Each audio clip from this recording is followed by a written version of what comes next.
السلام علیکم، میں ہوں بسمہ آصف۔ ناظرین، جیسا کہ آپ جانتے ہیں کہ حکومت ملک میں یکساں نصاب تعلیم لا رہی ہے۔ کیا حکومت کا یہ فیصلہ درست ہے یا غلط؟ حکومت اپنے اس فیصلے میں کامیاب ہو پائے گی یا نہیں؟ اس پر بات کرنے کے لیے آج ہمارے ساتھ موجود ہے عمران ارشاد۔ آئیے ان سے جانتے ہیں کہ کیا حکومت اپنے اس فیصلے پر عمل درآمد کروا سکے گی یا نہیں۔ آپ نے بہت مناسب بات کی۔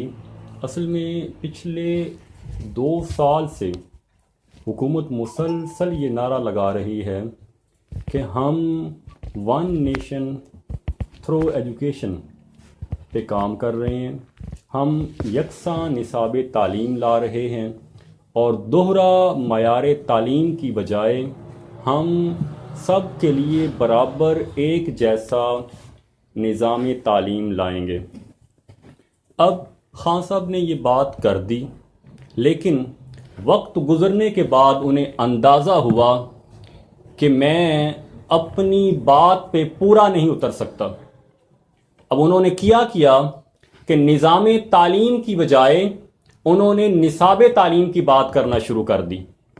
اب نصاب تعلیم وہ کیا کہہ رہے ہیں کہ ہم 5th کلاس تک نصاب تعلیم یکساں کر دیں گے۔ اب وہ جو یکساں نصاب تعلیم کرنا چاہ رہے ہیں وہ بھی یکساں نصاب تعلیم کا مطلب یہ لے رہے ہیں کہ ہم ایک کتاب پورے ملک کو نہیں دے سکتے، بلکہ صرف اور صرف کچھ اصول، کچھ قواعد و ضوابط بتا دیں گے کہ اس دائرے کے اندر رہنا ہے۔ اور اگر غور سے دیکھا جائے تو یہ تو معیار پہلے سے ہی موجود ہے۔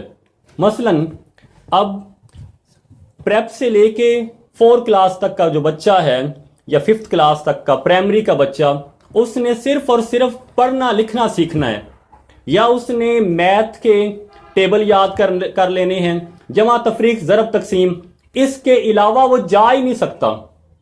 تو پھر یہی آپ نے اب دینا ہے۔ آپ نے پھر نئی بات کیا کی؟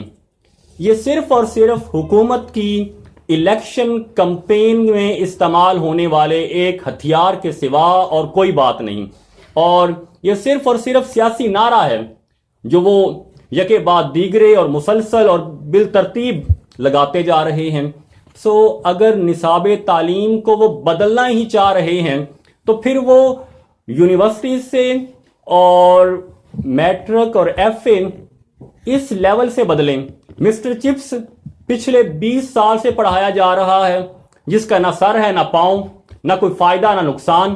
اسی طرح سے آپ بی اے کے نصاب میں دیکھ لیں، اولڈ مین ایک ناول ہے جس کو پڑھایا جا رہا ہے، جس کا کوئی مقصد نہیں، اور پچھلے 3 سال سے مسلسل مہم چل رہی ہے سوشل میڈیا پر کہ مسٹر چپس کو ختم کر دیا جائے، اس کی جگہ سیرت الرسول کے ابواب لائے جائیں، لیکن حکومت اس میں کامیاب ہوتی نظر نہیں آ رہی۔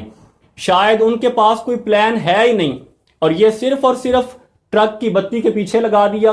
یکساں نصاب تعلیم لا رہا ہے شفقت محمود، وہ کیا یکساں نصاب تعلیم ہے؟ وہ تو پہلے ہی اصول موجود ہیں۔ کوئی نئی بات نہیں، صرف اور صرف سیاسی نعرہ ہے، اور عوام کو ایک لولی پاپ نیا طریقے سے سجا سوار کے نئی پیکنگ میں دے دیا، اور اس کو الیکشن کمپین میں استعمال کریں گے۔ اچھا عمران، آپ کا کہنا ہے کہ حکومت اپنے اس فیصلے پر عمل درآمد نہیں کروا سکتی، تو پھر اس کا کیا سلوشن ہے؟ اس کا حل یقیناً یہ ہے کہ اگر ہم اس ملک میں یکساں کتاب لائیں، مثلاً ہمارا گاؤں دیہات بہاولپور ملتان میں پڑھنے والا بچہ وہ بھی وہی کتاب پڑھے، اور اگر انہیں ہجرت کرنی پڑے کسی سلسلے میں، وہ شہر آ جائیں لاہور میں یا پھر اسلام آباد چلے جائیں، تو جہاں سے اس نے سبق چھوڑا تھا وہیں پہ آ کے وہ دوبارہ سبق شروع کرے، تو پھر تو ہوگا کہ حکومت نے ایک بڑا اقدام کر لیا۔ اب یہ بات شاید حکومت کو غیر مناسب لگے، لیکن اس طرح کا تجربہ ہمارے آرمی پبلک سکولز جو ہیں وہ کر چکے ہیں، کیونکہ ان میں کہیں بھی ایک جوان کی پوسٹنگ مستقل نہیں ہوتی۔ تو وہ جو بھی سلیبس پڑھ رہے ہیں، اگر ان کا کوئی بچہ لاہور کے کسی آرمی پبلک سکول میں ہے اور یہاں سے وہ چلا گیا گلگت بلتستان، تو وہاں پہ جو آرمی پبلک سکولز ہوں گے، یہاں جو سبق چھوڑا تھا اگلے دن وہیں سے وہ اگلا سبق شروع کر دے گا. تو جب آپ کے پاس ایک مثال موجود ہے تو آپ اس پہ عمل کیوں نہیں کر رہے؟ پھر دیکھا جائے تو یہی ترتیب ہمارے آکسفورڈ اور کیمبرج او لیول کے جو سکولز ہیں جنہیں ایلیٹ کلاس کہا جاتا ہے، ان میں بھی یہی اصول اپنایا جا رہا ہے. تو حکومت کو چاہیے کہ اس طرز کا نصاب لائے کہ ہمارا گاؤں دیہات کا بچہ بھی وہی کتاب پڑھے اور ہمارا شہر کا بچہ، خواہ وہ کسی بھی شہر میں رہتا ہو، وہ بچہ بھی وہی کتاب پڑھے، تاکہ دوہرا نظام ختم ہو سکے. اور اس نظام کو ختم کرنے کے لیے ایک بڑا قدم حکومت یہ کر سکتی ہے کہ حکومت کے جتنے منسٹر ہیں، خود وزیر اعظم کے تعلق واسطے والے جتنے لوگ ہیں اور جتنے افسران ہیں کسی بھی شعبے سے تعلق رکھنے والے، ان کے بچے سرکاری اور گورنمنٹ اداروں میں پڑھیں. تو جب وہاں پہ پڑھیں گے تو یقیناً ٹیچرز ڈیوٹیاں کریں گے صحیح، اور وہ صحیح طریقے سے تعلیم دے سکیں گے. لیکن جب انہیں پتا ہے یہاں غریب کے بچے نے آنا ہے، سو ان کا پھر پڑھانے کی طرف کوئی دھیان اور توجہ نہیں ہوتا.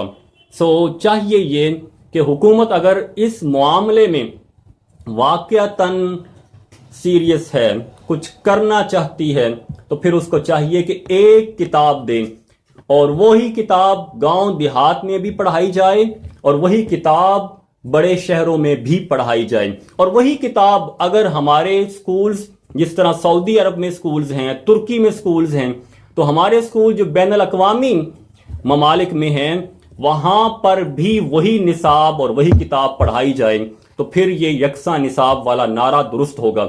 اب آپ دیکھیں ہمارے نصاب تعلیم میں خرابی کیا ہے.